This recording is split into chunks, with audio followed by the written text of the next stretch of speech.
Hi, everyone. Good afternoon, and welcome to the second week of the Water Counts Academy.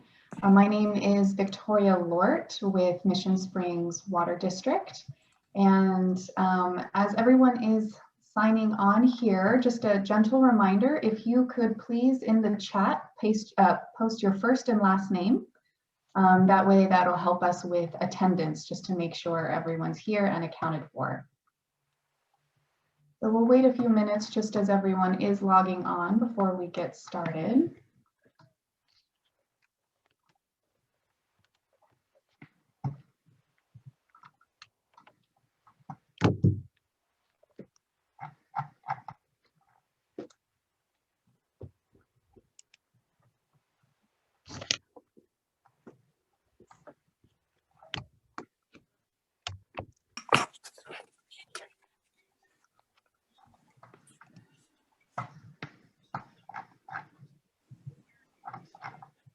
Okay.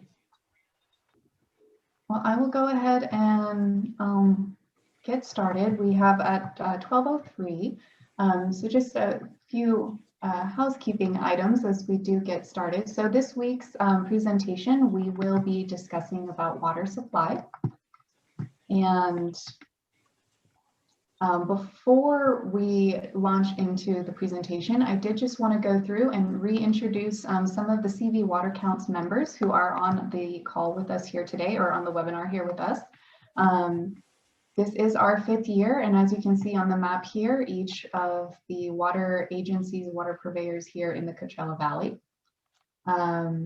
I believe on the call we have a few representatives from the Coachella Valley Water District. If you would like to unmute yourselves and turn your camera on and just introduce yourself, that'd be lovely. Hi everyone, I'm Lorraine Garcia, Communications Specialist with Coachella Valley Water District. Welcome to the second session. I'm Jason Lucas, Water Management Specialist at Coachella Valley Water District. Welcome. Linda Blackburn with Coachella Water Authority. Welcome, everyone. I'm Sochi Pena with Desert Water Agency. I'm the outreach specialist. Welcome to week 2, everyone. Go ahead. Go ahead, Mark. I was just say good morning, or it's still the morning. I'm Mark Krause with Desert Water Agency, and I'm the general manager. So welcome. Hello, everybody. My name is Robert Chain. I'm the assistant general manager at Coachella Valley Water District, and I also too like to welcome everybody to this session. Perfect. Thank you, everyone. I did see in the chat that we do have Michelle Duns as well from Myoma Dunes Water Company in Bermuda Dunes, and Myoma Dunes Water Company is also one of the CV Water Counts members. So welcome to Michelle. Hi, Victoria. Oh, hey, Michelle, I didn't see that you were on here. Yep, I am here. No video though. Oh, I'm sorry. Well, go ahead, please. Welcome, everyone. Hi, welcome everybody. I am Michelle Donze. I work for the Myoma Water Company. We are a little mutual in Bermuda Dunes, and happy to be part of the Water Counts group here.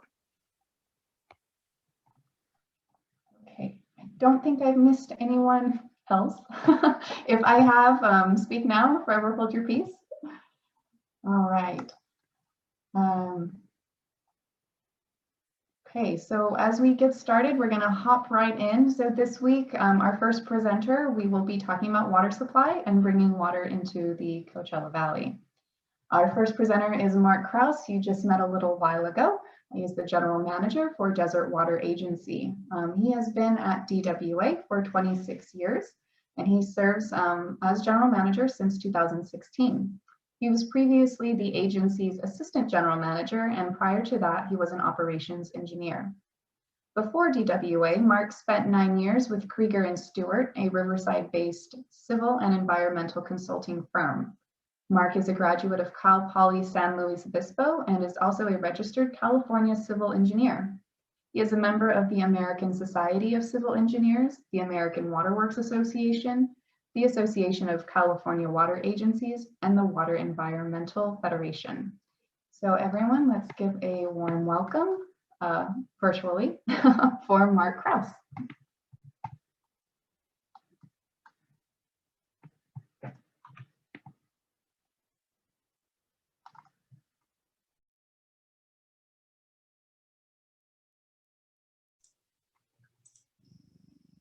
Can everybody hear me and see me? Yes. Hello? Okay. Yes, we can. All right. Now, good morning once again, and I want to thank the Academy for this opportunity to talk about water, which is near and dear to my heart. As Victoria stated, I've been working in the water industry for 35 years, and in college, that was a focus for me as well. So it's very exciting to talk to a group of people that are interested in water supply, because it's such a important aspect of living in the desert in Coachella Valley. So thanks, and I hope you enjoy it. Next slide, please. So just before we jump into this slide, I think the prior slide showed Desert Water Agency. We're kind of at the west end of the valley. You know, the valley is oval shaped. It's about 60 miles long, and Desert Water Agency is at the west end, and it would be the higher elevation in the valley, and it's Coachella Valley Water District would be the middle and the east end. And at the west end of the valley, even though we're in a desert, we're surrounded by some mountains, and we have a water supply in the valley, a surface water supply. A lot of people probably don't really know much about that. I mean, I think you see it when you drive out of the valley. And we have water rights to a lot of the different tributaries to the Whitewater River, which goes right down the middle of the valley. We have the Chino Creek, which is underneath the tram that comes out of the San Jacinto Mountains. We have Falls Creek and Snow Creek, which also come out of the San Jacinto Mountains. And that's located, that's a valley that's off to, if you're driving out of the valley going west towards Los Angeles, it's off on your left. And there's quite a bit of water that comes out of that canyon, and we have water rights there that we acquired when we bought the Palm Springs Water Company back in the 60s. And then there's the big river, the Whitewater River, which if you're driving out of the valley is on the north side or the right side. You probably see the Whitewater Rock and Supply. There's a river that goes underneath the 10 freeway there. We have water rights on that as well. The next bullet talks about what we do with that water supply, and we serve about 5% of that water as a retail water agency. So, you know, we are a state water contractor. We'll get into that later, where we import water, but we have a local water supply that's different than groundwater, and that's the surface water. And the reason we only take 5% is because environmentally it's become very difficult to serve that water. We had something called filtration avoidance, which allowed us to just take the water out of the stream, add some chlorine to it, and then we could serve it. But now we lost that avoidance because regulations have become much more tight, and we can only use about 5% of that. But we intend to filter that water. We've already started doing that, and get that up to around 15%. But you can see that that surface water supply is really only 1% of the entire valley water supply. But we are unique in that aspect of having those surface water rights and using them for retail water service. I think Coachella has water rights as well, but they don't serve that water on a retail basis. Next slide, please. So that stream water, you know, eventually seeps into the ground and it goes into the aquifer. And we'll talk a little bit about that. Since we use that predominantly for our water supplies because it holds so much water. The Coachella Valley has a huge water reservoir. There are 34.8 million acre feet of water stored in the top 1,000 feet.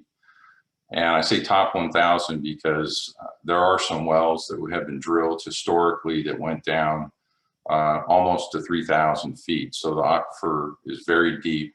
I don't think anybody really knows how deep it is, but the water supply that we use in the valley is in the top 1,000 feet. And so there's quite a bit of storage space. You can see the second bullet says 39.9. So that's more than the 34.8. And that's the part of the aquifer that has been drawn down. The water levels have dropped. So if they were full, it would be that 39.9. Also, just, another interesting thing is we use about 300,000 acre feet or 0.3 million acre feet each year from the groundwater aquifer to meet the demands in the valley. And that equates to about 130 years worth of water if we were to tap into that and use it all. That's how long we could go. As you go through the valley, as I said before, the west end is much higher elevation than the Salton Sea, which is below sea level. So the water travels from the west end into the valley to the east end. And at the west end, the water is a lot further down underground. And at the east end of the valley, it's a lot shallower. And in fact, in some places, it's artesian. And you can get it out of the ground without pumping it. If you take a look at the graph on the right, that talks a little bit about aquifers, and you see the one that says no pore spaces. That's where you have solid bedrock or rock that's very, very consolidated, and so there's no room between the rocks to store any water. And then in the middle, you have an unconnected pore space, but it's non-permeable. If you look at the bottom, it says porous but non-permeable. That would be similar to a clay or a silt. If you have that, it's very difficult to extract water out of that kind of soil, and it's very difficult to get water into that kind of soil. And then on the far right, you have connected pore spaces, which is more like sand and gravel, which is what we have at the west end of the valley, and it's very porous. So we can take water out of the aquifer and we can put water back into the aquifer very easily.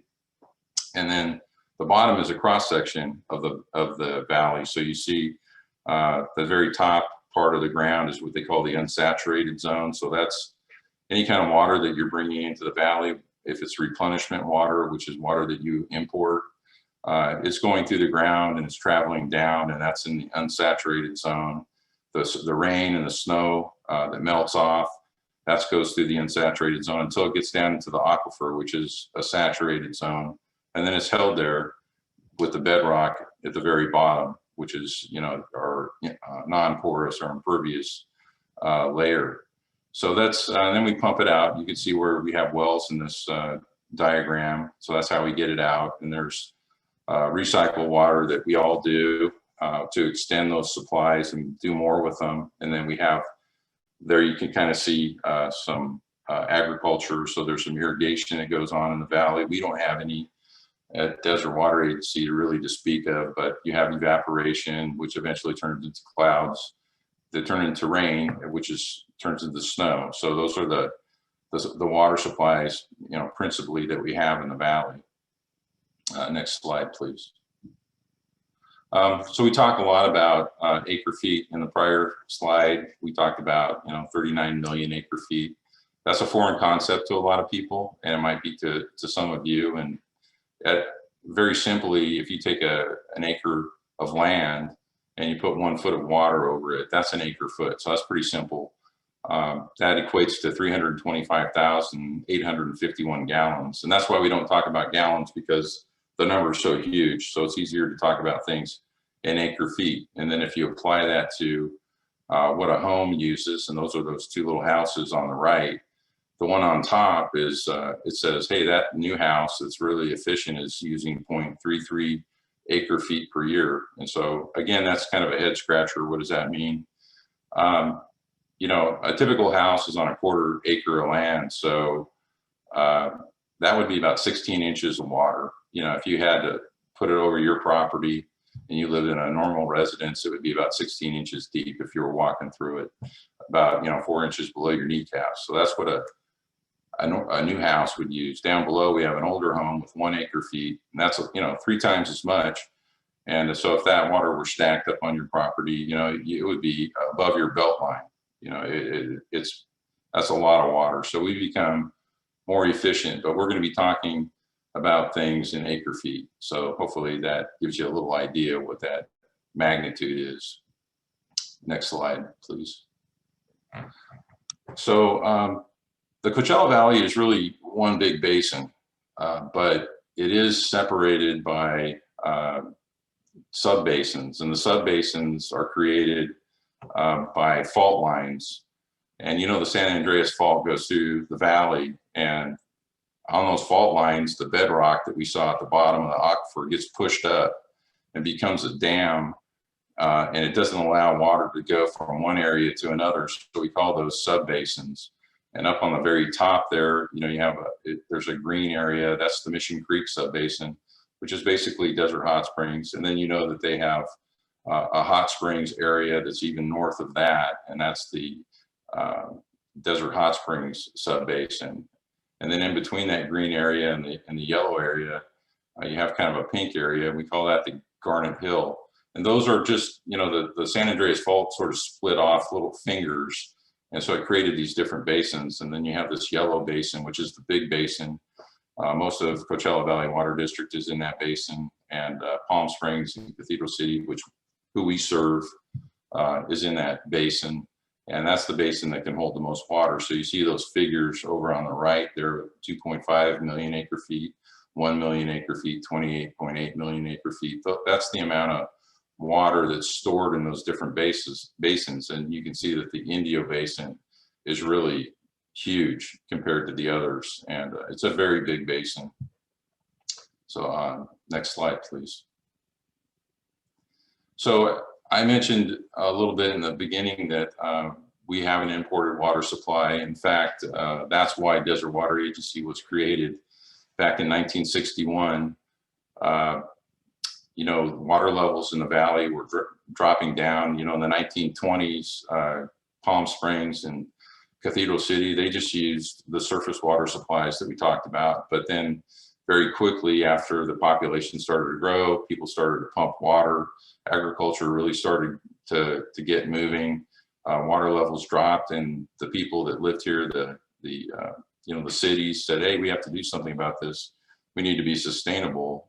We need to bring some water in. So Governor Brown was putting together a state water project back in those days, and we applied to be a state water contractor along with CVWD, and we wanted to bring water down from the Delta, the San Francisco area, and bring it down to the desert. And so we did become a contractor. We did contract for those water supplies. And together, CVWD and DWA are the third largest contractor in the state. So we bring a lot of water. We have a lot of water rights in that. And the Department of Water Resources actually owns the system, and we just pay the bills, but they administer and operate the system. We pay quite a bit. Each of us pay millions and millions of dollars to pay for that infrastructure that got built and for the operation and maintenance of that facility. So it's quite expensive, but it's very necessary. Next slide. So the State Water Project really relies on the Sierra Nevada mountains. That's where all that water comes from. The water is stored as snow typically, but with climate change lately, there hasn't been a lot of snow. But you can see over on the left, you see all those different colored areas. Those are the mountain ranges where we get water from. They border the San Joaquin Valley. So as that snow falls in those areas, it drains. And what we hope is that it melts really slowly so we can capture it and bring it down. And that's a really good year for us. But if it just falls as rain, it just, you know, it goes out to the ocean so fast we can't store it and we can't use it.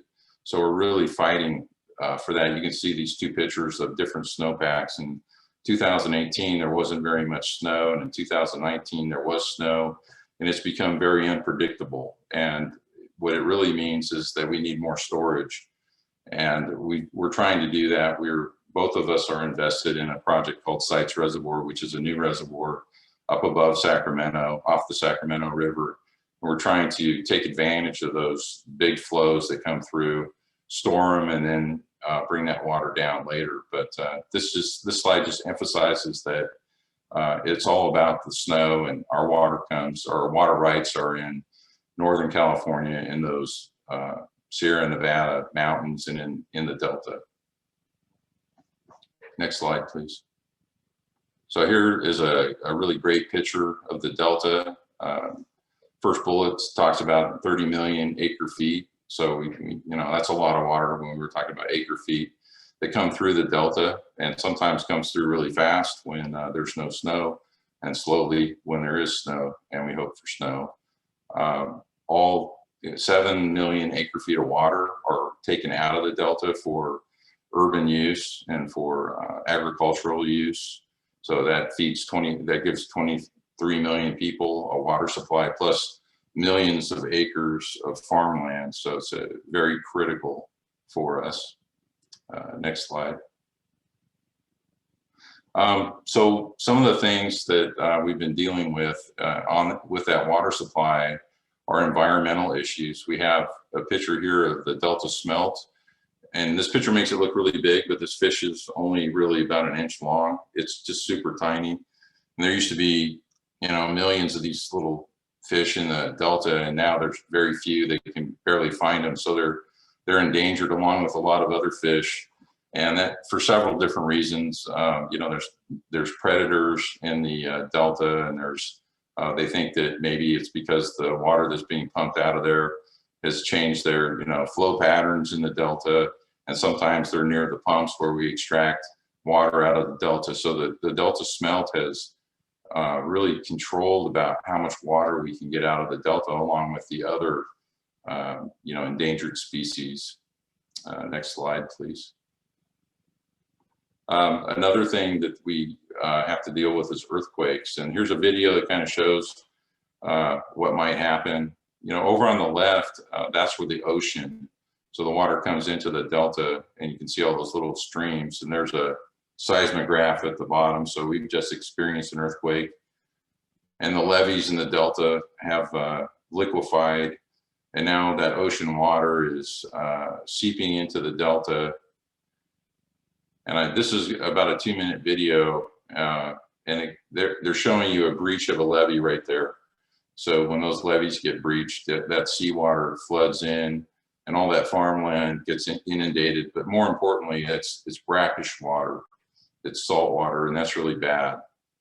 So that's what that's trying to show. But we don't need to show the whole thing. Let's go to the next slide. I think really kind of shows it. As I said before, the ocean is on the left. So, and up above, there's no earthquake. And so there's lots of little channels going between these farm plots. And then you have the earthquake, and you lose the Delta. And you can see in the bottom, that red is seawater, and it rushes in, and it basically contaminates the whole Delta.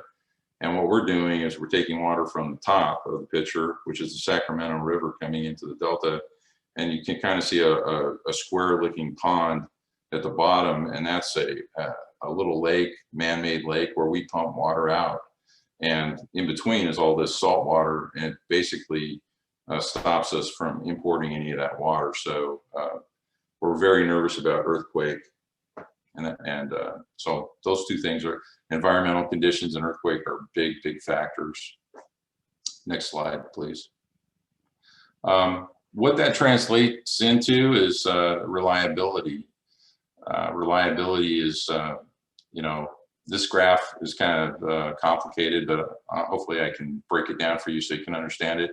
On the bottom, the graph starts in 1973 over on the left. That's when we started importing water, and then it goes all the way to 2020. So it's all the years that we've been importing water. And then over on the right, on the vertical edge, you have numbers, and those are percentages. So 100% represents getting 100% of the water that you should get. And you can see in the early years, over on the left, in 1973 through 1989, we were getting almost all the water all the time. Those little areas like 1977, that was a drought. And 1991, that was a drought. So there's a weather conditions that do play a part, but then you can see later on from about 1992 to 2020, there's a whole lot less water being imported, and that has to do with environmental issues like the delta smelt that we just talked about, and the lack of being able to melt that snow off very slowly. What happens is all the water rushes out, and then you start to pump, and then you're drawing that salt water up into the delta. You're changing the environment for the fish. You're changing the flow patterns of those tributaries in there, so the fish get disoriented. So there's a lot of problems with pumping water. So you can see that dotted line represents a decline in reliability. And so right now on average, we're about 58% of what we signed up for, which is quite a bit less than what we projected that we would need. So we have a problem right now. We want to, increase that reliability, and we also want to buy more water so that we can replace what we've lost due to these environmental restrictions and weather, climate change. Next slide, please. So this kind of represents what DWA has done. Over on the left, on the vertical, those are thousands of acre feet. And then on the bottom are the years. And so back in 1973, Desert Water Agency was getting less than 10,000 acre feet of water. And that was planned. Our original entitlement was 38,100. So we had a slow ramp up from 1973 to about 1989, 1991. And that was planned. Basically, we signed up for a bunch of water, but we didn't have the population. And we knew as population grew, we'd want that entitlement to grow. So that was the reason for that. But we didn't predict that we would be getting less than 100% or that it'd be 58%. So as we got into the 2000s, we realized, hey, we have to get more water. So we bought more water. So that's why you see that one vertical jump there around 2003, 2005. And then we got some more water from Metropolitan around 2010. So we jumped up to 55,750. And that last little jump is a transfer between Metropolitan and Desert Water Agency. We don't own those water rights, but we have an agreement, and that goes on to 2035, and then eventually it's going to go on to 2080, and so it's pretty permanent. But that's what we have right now as a right, a water right, 55,750. Next slide, please. So we're going to bounce back to the Delta. This is a picture of the Delta, and there was a project called the California Water Fix. You might be, or the Peripheral Canal. You might have heard references to those over the years.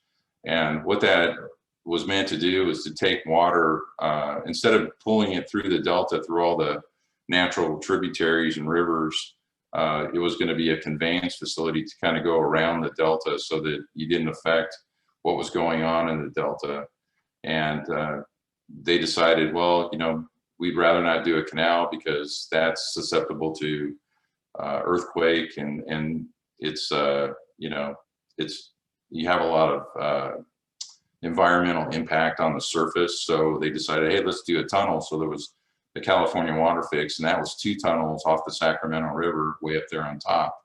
And then that would go down to that little lake or that little pond I told you that was at the south end of the Delta. That's where all the pumps are, the federal pumps and the state pumps draw the water out of the Delta. Then the Newsom administration came in and said, hey, you don't need 2 tunnels. It should be a 1 tunnel project.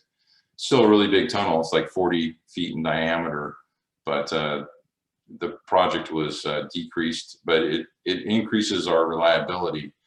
We don't suck fish into our intakes. We don't cause salinity issues in the Delta. And when the Delta does get, the salinity gets too high, we're not affected by that because, we're taking the water much further upstream on the Sacramento River. And if there was a big earthquake, it wouldn't affect us. We saw that slide where the whole Delta gets inundated with that salt water.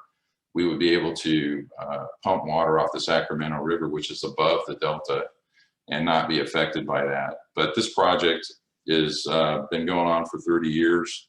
It looks like it's going to go forward, but we're still in the environmental stage.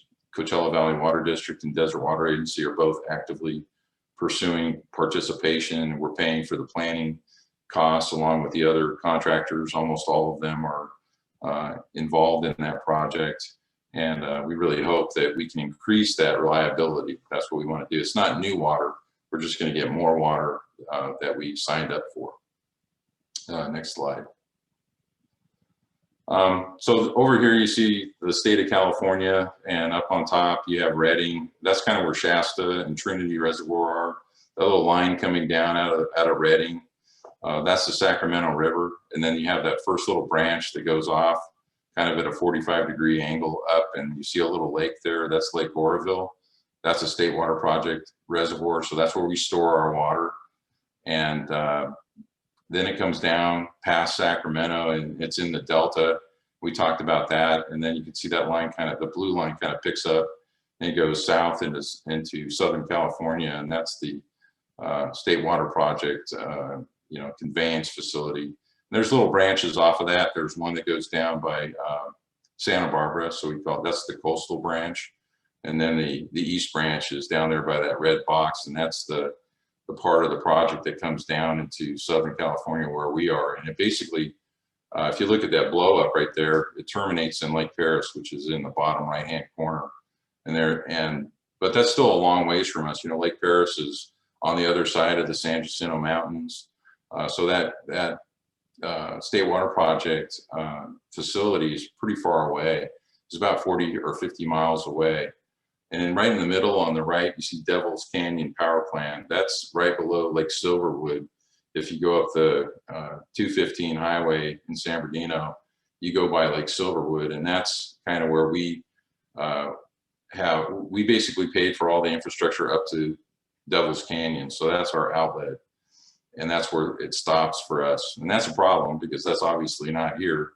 So we worked a deal out with Metropolitan Water District in order to alleviate that problem of not having, a facility that comes into the valley. And we'll talk about that a little bit more in depth here. Next slide. So some studies have been done, how could we get the water from the Redlands area or up there by, Lake Silverwood. And up on top, you see that blue line, that's called the Lucerne Valley Alignment. It's a 88-mile alignment, and it goes through really unpopulated areas. It goes along Highway 243. If you go up into Yucca Valley and you go along the 243 kind of connects up with the 215. So that's the alignment that you see. And it's pretty, like I said, it's unpopulated. It goes through the desert. There's not a lot of elevation changes because it's a valley. So we can do most of that in a open channel conveyance, like a canal, and which is cheaper than a pipeline. But it's a lot longer than that red alignment that you see at the bottom. And that would be primarily in a big pipeline with and there's a lot of elevation that you have to push that water up. And so there's a lot of pumping stations. It also goes through the Cabazon area, through the pass, San Gregorio Pass.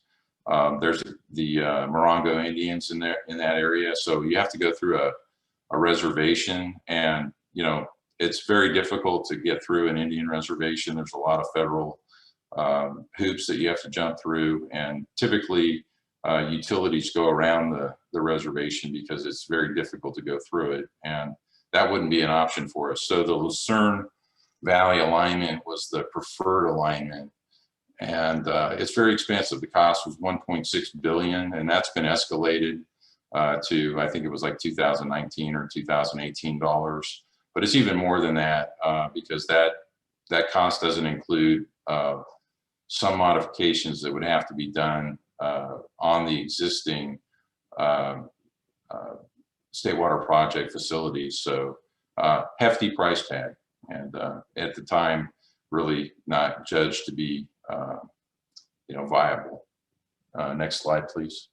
Mark, just a quick notification. You have about 5 minutes or so to allow for some questions afterwards. All right, I'll get moving. So we did that. We did an exchange with Metropolitan Water District. They have a Colorado River aqueduct that goes through the valley. So we have this thing called the exchange agreement, and it allowed us not to make that big investment. And it also, guaranteed us deliveries. So we'll get into that a little bit. We can go to the next slide. This slide kind of shows how that works.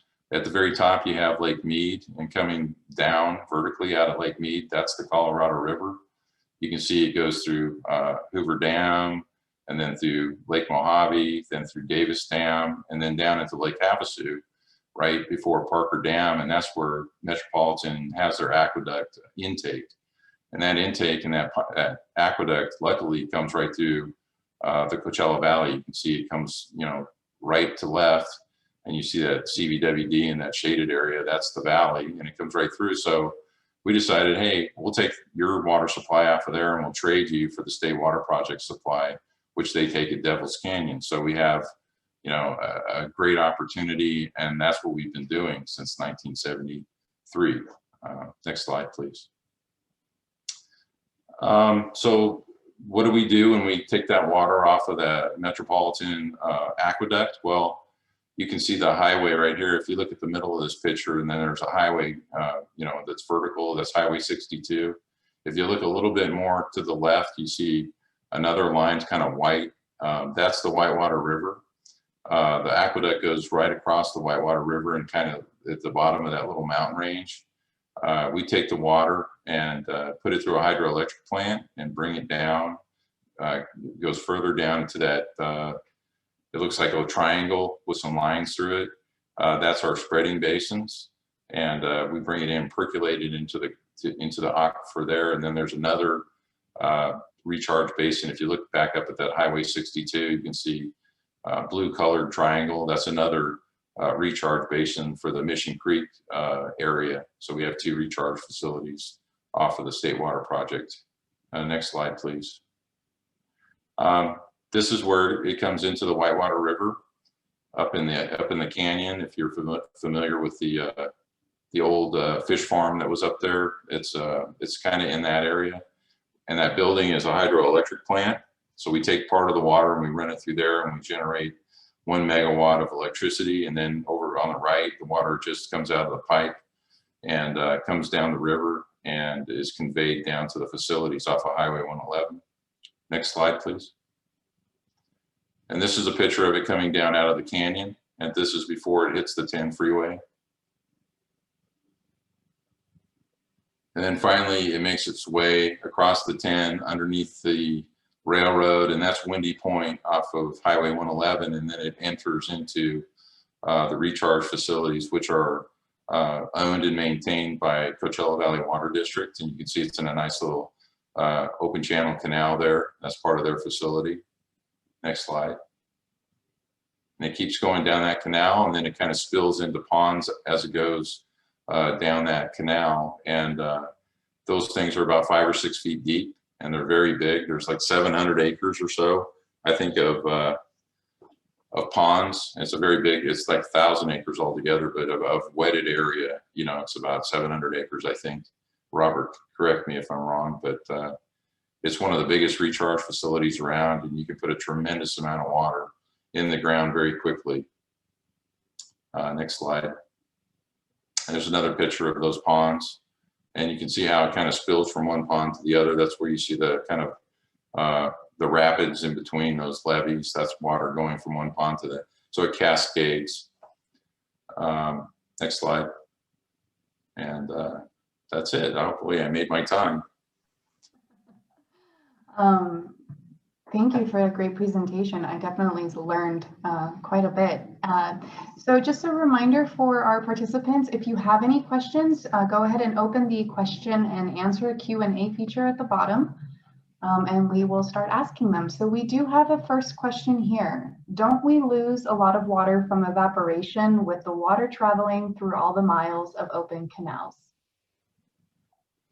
Yes, there are significant evaporation losses in the system for sure. Yeah. Even in our ponds.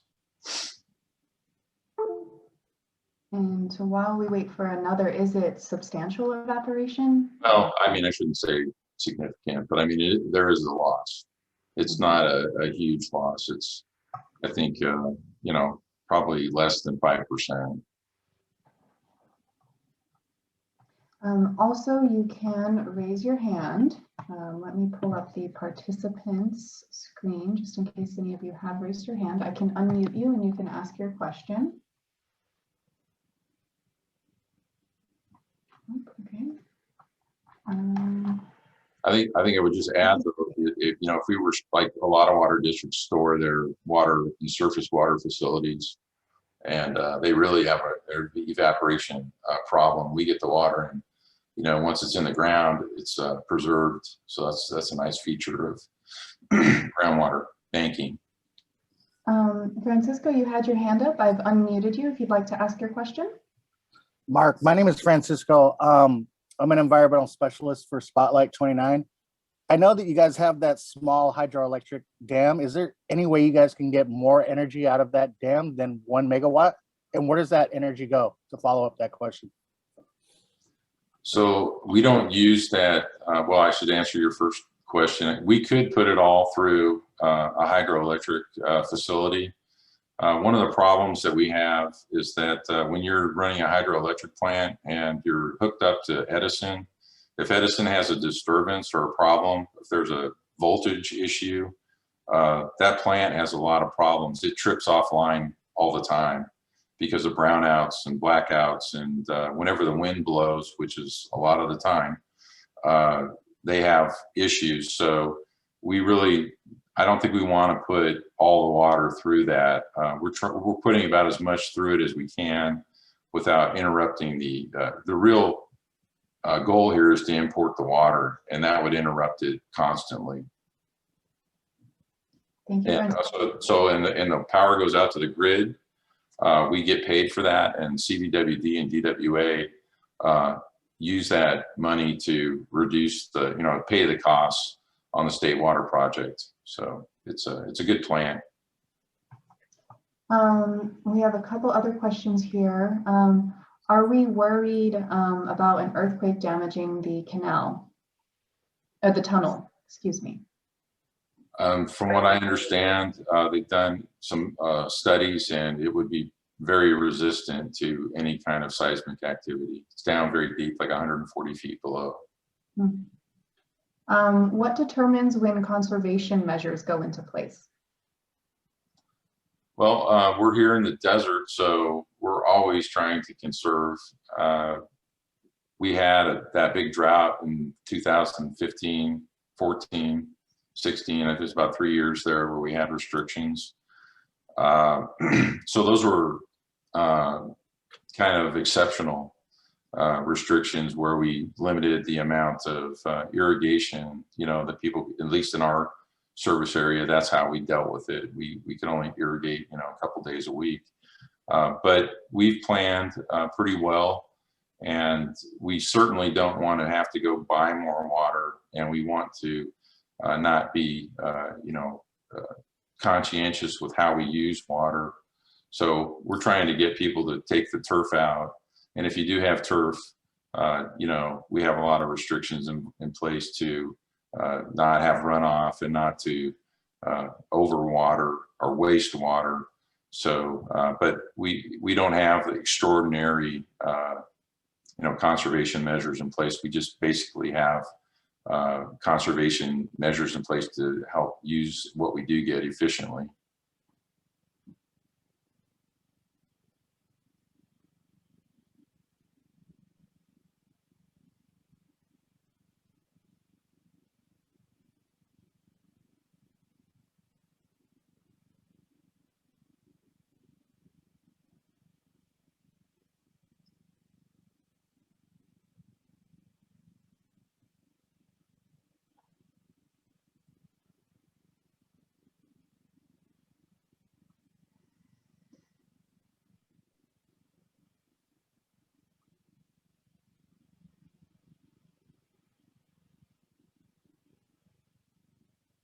I'm not hearing anything. I don't know if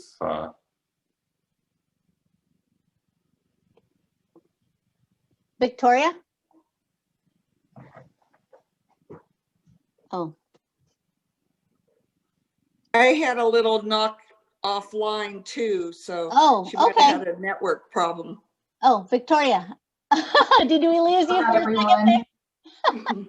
My internet cut out. I do apologize. Oh, Okay. that's okay.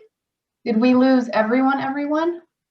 Or no, we still have everyone here. Okay. I'm sorry about Yeah. that, everybody. No, it was just a couple of seconds, so didn't know what happened, but we're all back and good now. Good. I lost the questions. I don't know if anyone still has the remaining questions on their screen. Any of the other panelists see them? I see the question from Christopher: how is the water protected from those who may want to put some contaminant in? We don't, if we're talking about the imported water supply, I think Metropolitan, you know, they test and sample the water. Once it's in the wash and it comes down to the recharge basins, that's a pretty quick trip. We don't, you know, test for anything, but I know CVWD's they patrol that area constantly. So I think it's pretty well protected if somebody were to try to dump something into the water. And it says, is it possible to get the California water map? Well, I've got one right here in my office at home. I think it's off the Education Foundation. I mean, maybe we can send something out to. Yeah, I'm sure we could get something emailed over. Yeah, I was going to type it in the answers right here. Okay, it says, how long is the process for water to percolate? The percolation rate is around 2 feet per day. So it's that's extremely high. We're able to import in that facility 750 cubic feet per second. So that's, it equates to about 700 acres a day. And if you were to think about it, it's like 750 basketballs a second coming in to that facility. So it percolates very fast. Those ponds would be empty in a matter of a couple days if no water was coming in to replenish it. How does the Sierra snowpack look this year? We have snow. We just haven't had a lot of rain. So I think we're below average, but we do, instead of having a year where we don't have any snow at all because it's too warm, we're not in that position. We do have snow, but unfortunately, not a lot of runoff. It's actually just soaking into the ground. We really need runoff. You have to saturate the ground and then the water, you know, comes down into the delta. It says, how are ponds made and what does the water seep through into the aquifer? CVWD dug those ponds and constructed them. They're made out of just the material at hand, dirt. A lot of silt comes down, so they are constantly in there taking the silt out. We talked about, you know, clay and silt being not so porous and not very permeable. So they're in there all the time, taking that material out to keep that percolation rate up. And I think that's all the Yeah, questions. okay, Unless you have that's any it. more on your end. Yeah. Thank you, Mark. And I'm sure if we have any other questions, feel free to put them in the chat. If we have some time, maybe we can get to them, or we can also answer them via email if we don't get time to come back around. Thank you, Mark. yeah, thank you very much. Good questions. Okay, just get over here. All right, and next we're going to talk about, in continuing line with our water supply, Colorado River issues. Our next presenter is Robert Chang. He's the Assistant General Manager at Coachella Valley Water District, where he's served since 2013. He's a veteran of the public water sector, and he's held various technical and management positions at Metropolitan Water District of Southern California, as well as the Long Beach Water Department. Robert has a strong water quality and operations background, having conducted various studies in support of a number of federal drinking water regulations and managing the largest federally funded seawater desalination research program in the United States. Robert has been involved in various water industry volunteer activities through the American Water Works Association, various optimization programs such as the Water Utility Council, the editorial board for the AWWA Journal, Standards Council Chair, Board of Directors. He is also an appointed member of the California Drinking Water Operator Certification Board. Robert is a graduate from Vanderbilt University with degrees in chemical engineering, as well as a PhD in civil engineering from UCLA. He is a registered California professional engineer, a registered professional operator, and has a California Drinking Water T5 and D5 certification. He's proud to say that his preferred drinking water or drink is tap water. So Robert, thank you so much. I will stop sharing my screen, therefore you can go ahead and share yours. Thank you. Thanks, Victoria. Let's see.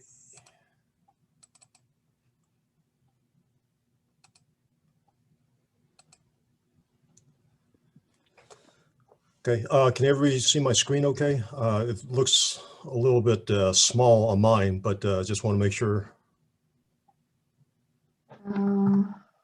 We see the presentation screen. Okay, perfect. Okay, great. Well, thank you everybody, and appreciate a few moments to visit with you today virtually. I'm still trying to get used to this, virtual presentation format. Obviously, would have liked to be in person today to see people's faces and take the questions live, but I guess this is what we're having to deal with. I see a nice variety of different organizations represented, so appreciate everybody's interest in this. So Mark gave a good presentation on one of our important water sources, for Coachella Valley. And what I'd like to do is provide you with an overview, an update on what's happening with another large imported water source, for the valley, which is the Colorado River.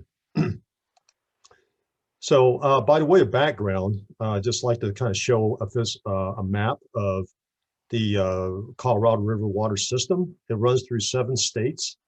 And I think, some of you have probably been familiar with the nickname of being the hardest working river in the West. It supplies about 40 million users, not just in the US, but also Mexico. So there's 15 million acre feet that's been allocated for use within the United States and 1.5 million acre feet to Mexico. And you can see like how it's divided on this map. About 7.5 million acre feet for what they call the upper basin states, which are 4 states: Utah, New Mexico, Wyoming, and Colorado. And that's kind of shown in the yellowish brown blob up here. And then the earth tone states, color states, are Arizona, Nevada, and California. Gets another 7.5 million acre feet, and that's the lower basin states. So I think Mark already talked a little bit about both CVWD and Desert Water Agency as being state water contractors. I think CVWD's interest in the Colorado River predates that by quite a few decades. We were formed in 1918 to obtain federal Colorado River water supply. And, sorry to say that the Colorado River has been in a state of drought since 2000. So in terms of numbers, there's about 60 million acre feet of storage on the Colorado River. And I'll just take a moment to kind of, put this in context of, I think Mark said that there's about 40 million acre feet underneath the ground that, which is within our service area. So we have about 2/3 of the entire storage capacity of the Colorado River here to Coachella Valley. So that's a huge asset. So when we started the drought in 2000, I think the reservoirs were over 90% full, and it's dropped by 50% since then.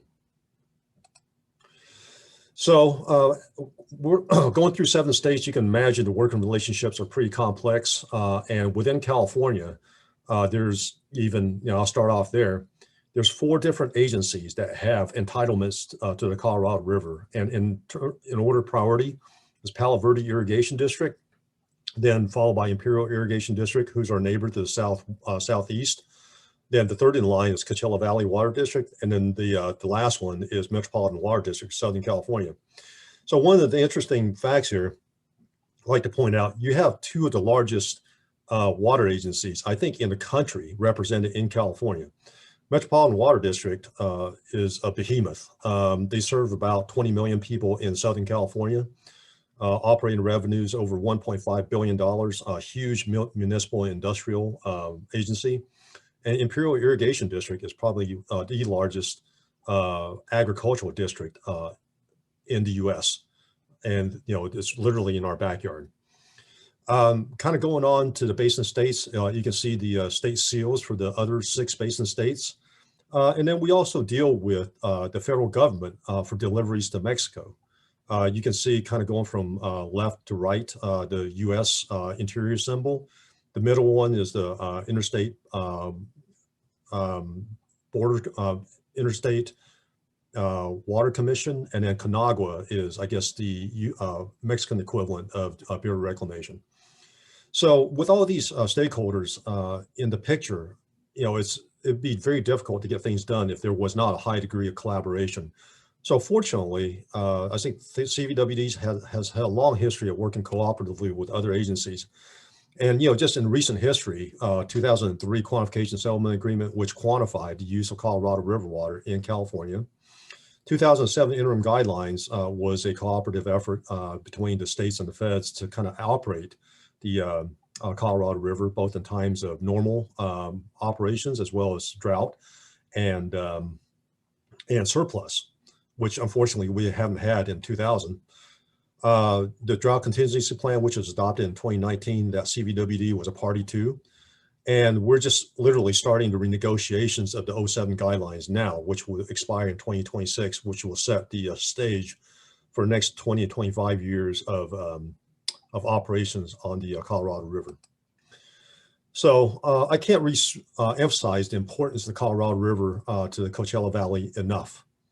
It represents about 80% of CVWD's imported water supply. So we have a federally contracted supply of 330,000 acre feet. So that's huge. And we also added about another 123,000 acre feet through various negotiations in the 2003 to 2010 timeframe. So it results in about 453,000 acre feet gross. To put it in context, this is more than the entire state of Nevada's annual supply here for Coachella Valley. And one of the benefits here is among the highest priorities on the river that we enjoy because California has senior water rights. So it's super reliable and literally takes an act of Congress to change the rules of governance on the river. Think kind of piggyback off of the presentation on the State Water Project, where you're subjected to the whims of hydrology, whether it's dry or wet years. California pretty much is immune from that. It really depends on the elevation levels in Lake Mead. And as long as we're above 1075 in Lake Mead, we get our full allotment, and other states will have to take their first cuts first. But I guess the other thing is we have a very good working relationship with others on the river. So this 453,000 acre feet gross comes into the valley, and none of it is really treated before usage. I think Mark talked about the Whitewater facility that we enjoy.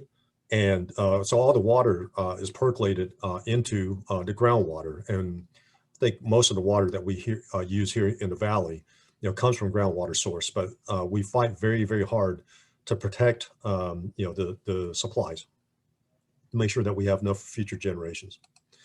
So what I'd like to do today is perhaps give you a little overview of the issues under discussion in 2021. So the first one is the renegotiations of the 2007 interim guidelines. And you'll see some graphics here that kind of depict, Lake Powell and Lake Mead in terms of elevations, and, and those are really the ways that it's governed.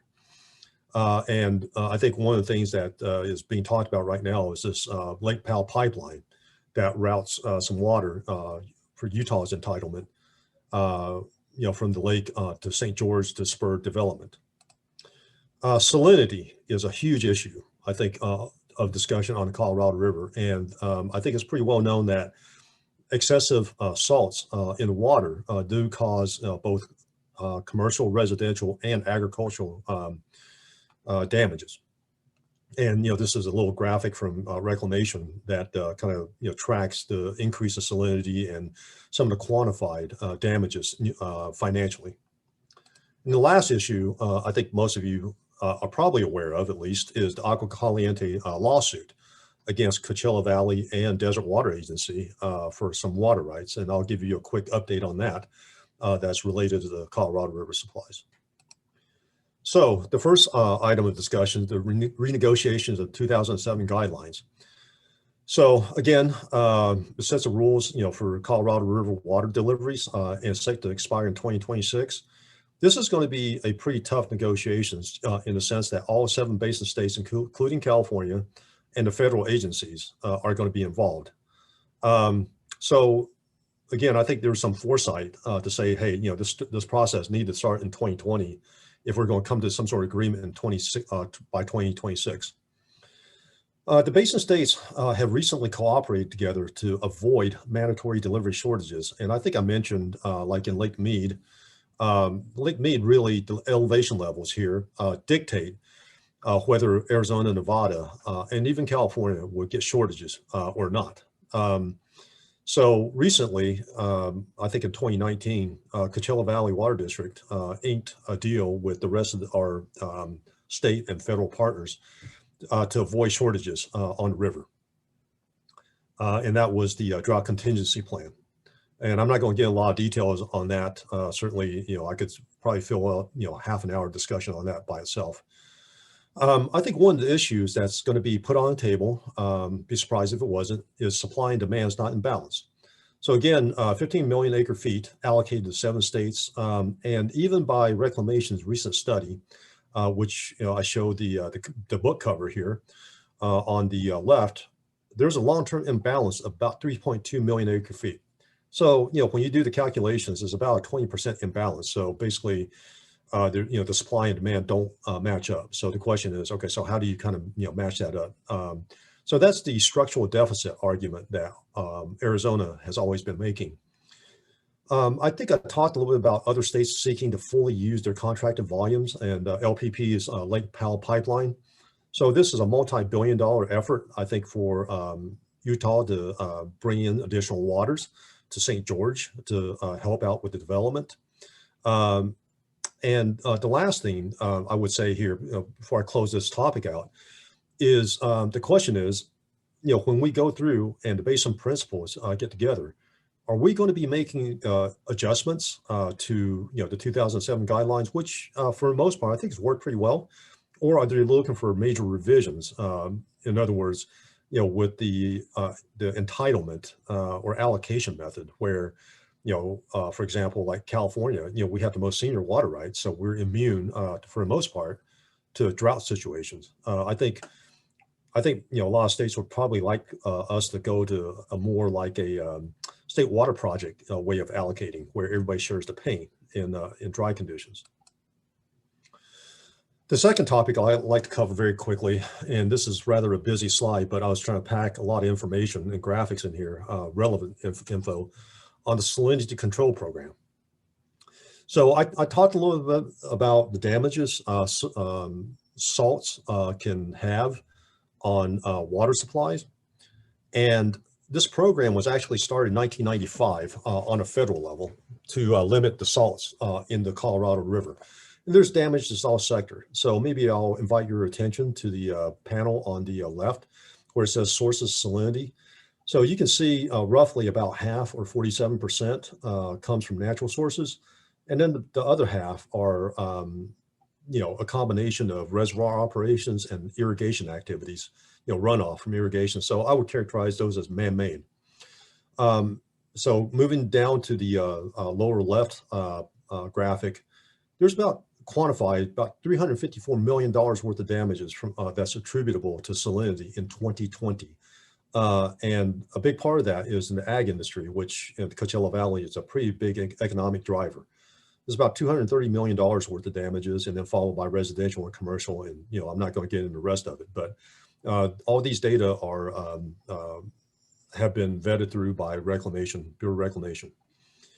So there's a total of about 9 million tons per year of additional salt loading that comes down the Colorado River as it winds its way down through the basin states down to Mexico. So that's a lot of salt. And half of that is probably, man-made, half of it is natural. The goal, I think, for the federal programs is to control almost 1.7 million tons of that. And that's a huge number. But again, it's less than 20%, I think, of all the total salt loading. And the idea was to offset the human-based activities in the upper basin. So what have the feds done? Well, they set some water quality standards for numeric criteria. And you'll see this on the right-hand upper panel, where you see 3 different stations where they have numbers all ranging from 723 milligram per liter all the way down to increasing up to 880 milligram per liter. So these are guidelines. So, again, without targets, you don't know what you're shooting at. Public Law 93-320, which was, came into place in 1974, actually set the Colorado River Basin Salinity Control Act. And what was significant about that was the Title I and Title II. So Title I actually set funding for the Yuma desalter, and I think that was like an 80 million gallon a day facility, a desalination facility to fulfill the Mexican water quality commitments. Title II is probably more of interest to us, which are 4 units upstream of the Imperial Dam, including Paradox Valley Unit. And the graphic on the lower right panel kind of show you the locations of these different units, and that includes Paradox Valley. So moving on to the Paradox Valley Unit, this is actually located in Utah, and the panel here kind of shows geographically where it is. And this is an aerial photograph of the actual location, the source contributions from the salts. So Paradox Valley Unit takes care of the salt loading from the Dolores River. And this one river adds about 0.2 million tons of salt per year, to the system.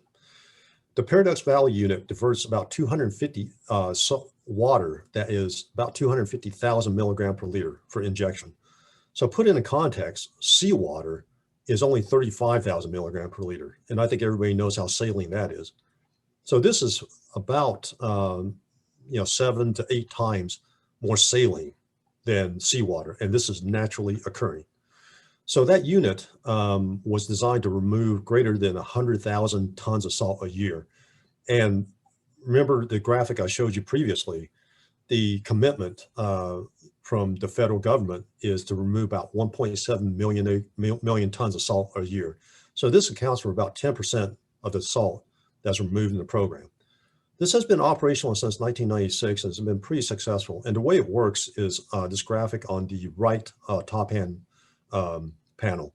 So what it does is it intercepts the saline groundwater, and then through a series of collection wells, and then it takes it and puts it into an injection well, which is pretty deep into the earth. I want to say it's definitely greater than 2 miles, and somehow 5 miles underground is a number that comes to mind. The pressures are pretty significant for injection. So what it does is take that saline stream and injects it deep, deep into the ground. One of the problems with this is that it's been linked to additional seismic events. And this area is pretty sparsely populated, thank goodness. But obviously, when you have these seismic events on the order between, say, 3.5 to 5 on the Richter scale, it does start inviting attention. This unit is actually at the end of the service life. And, without it, basically you're increasing another 10 to 15 milligram per liter at Hoover Dam. And given how big and how heavy the flows are on the Colorado River, this is a significant increase, which would account for another $24 million of salinity damages.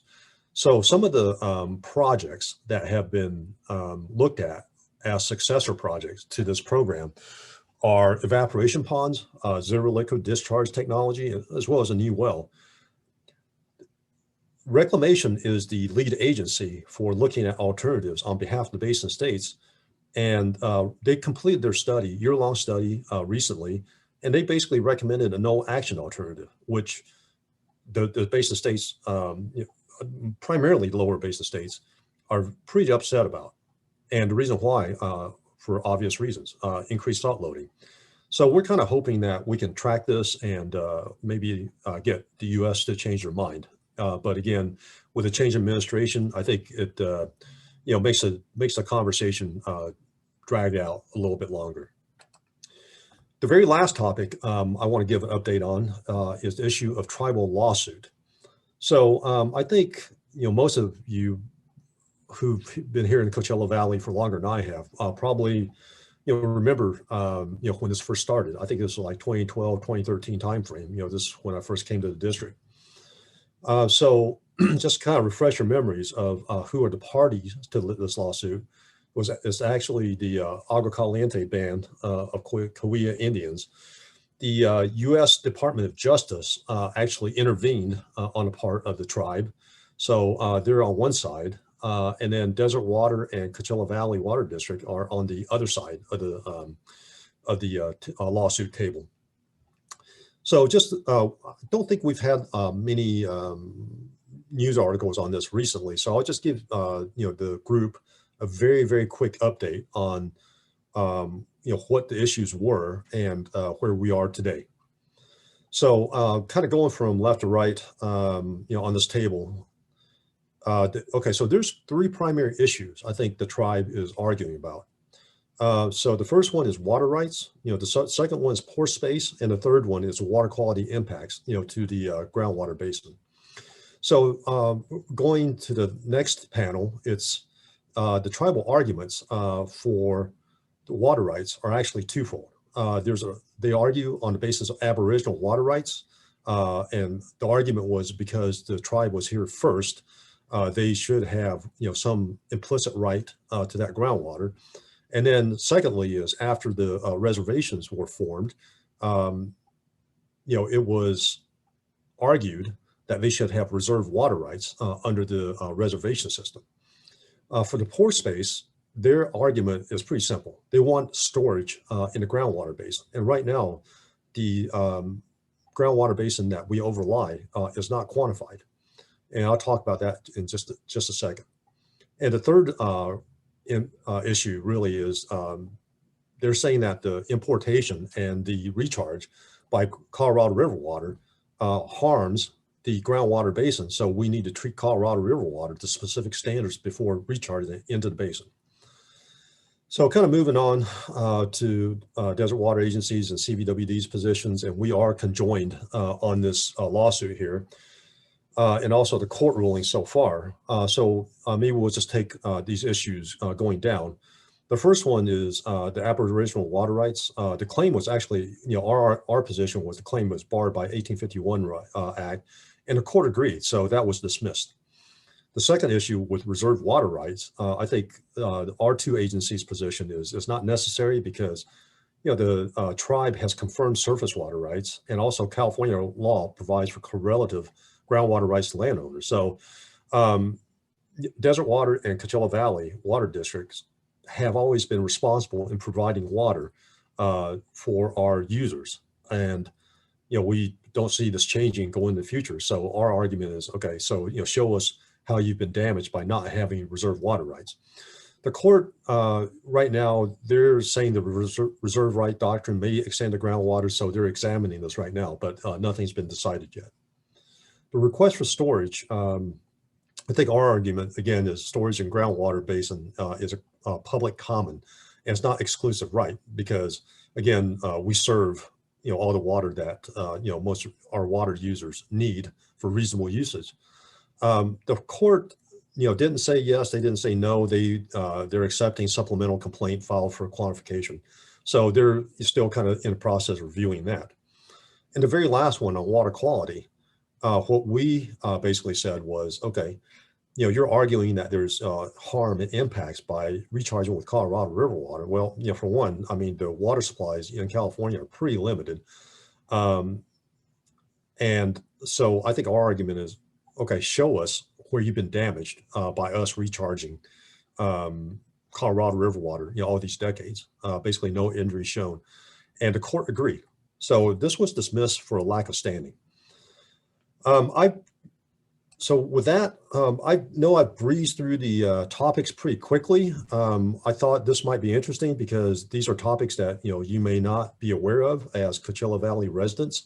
So I just want to thank you for the opportunity to kind of highlight some of the issues that are kind of lurking in the background that will have some impacts, I think, on the way that we do business, for both agencies going in the future. So with that, I know I talked pretty fast, and I'll close. Thank you, Robert, for that great presentation and also for the update on the lawsuit. Going over here to our question and answer section, I do see we have one here about, is there an expected timeline for the court's decision on water rights? Boy, I think that's really the $1 million question, isn't it? I don't have a specific, timeline for that, and I don't know if Mark has a better idea. I know, I don't expect anything before the end of this year, certainly.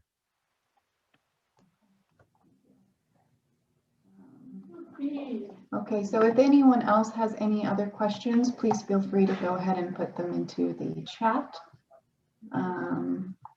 Let's see here.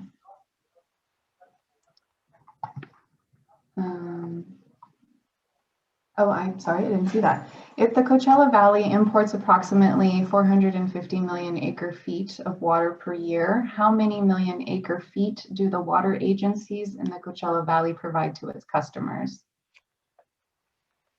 Okay, well, I guess first of all, I wish we could have imported 450 million acre feet. That's a pretty big number. We're actually 3 orders of magnitude lower than that. It's only 453,000 acre feet.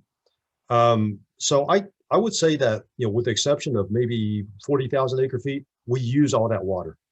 So it's well over 400,000 acre feet annually. A lot of it's, used for agricultural activities. I'd say the ag customers probably account for 250 to 300,000 acre feet. So, the water that they use off the Colorado River decreases our dependence on the groundwater basin. And the rest of it, I would say golf courses, and also for recharge activities, to make up for the drinking water that we pull out of the wells.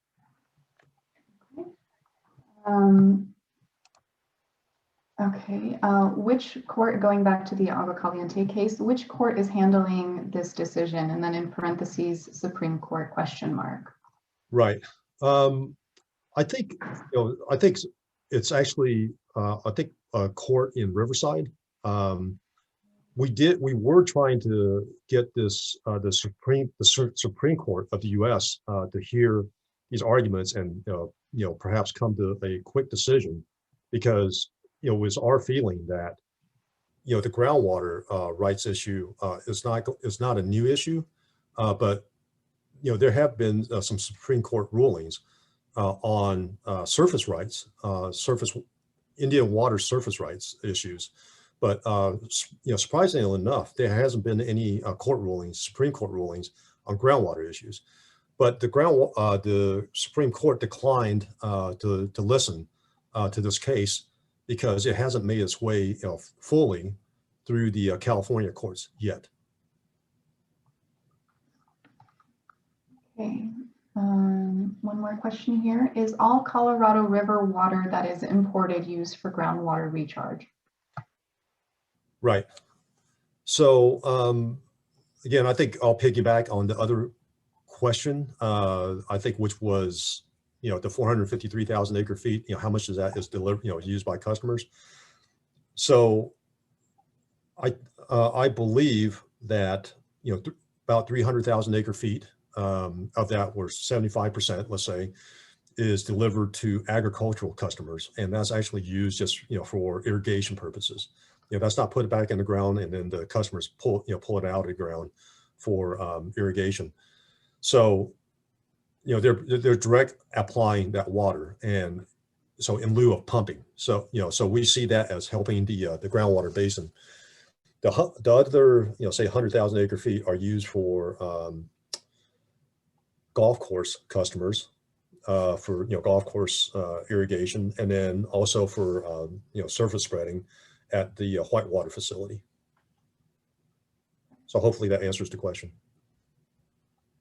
I think so. We'll see.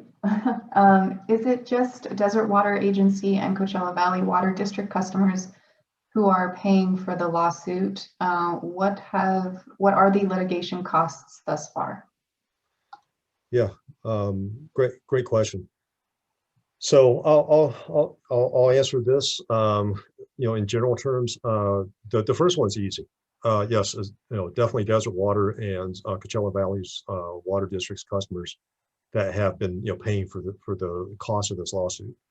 I don't have exact total right now, but I would say for legal expenses, definitely in the millions of dollars. What that is, I don't have an exact number for you. But anyways, it's so this lawsuit, which again, I kind of put out those 3 issues out there.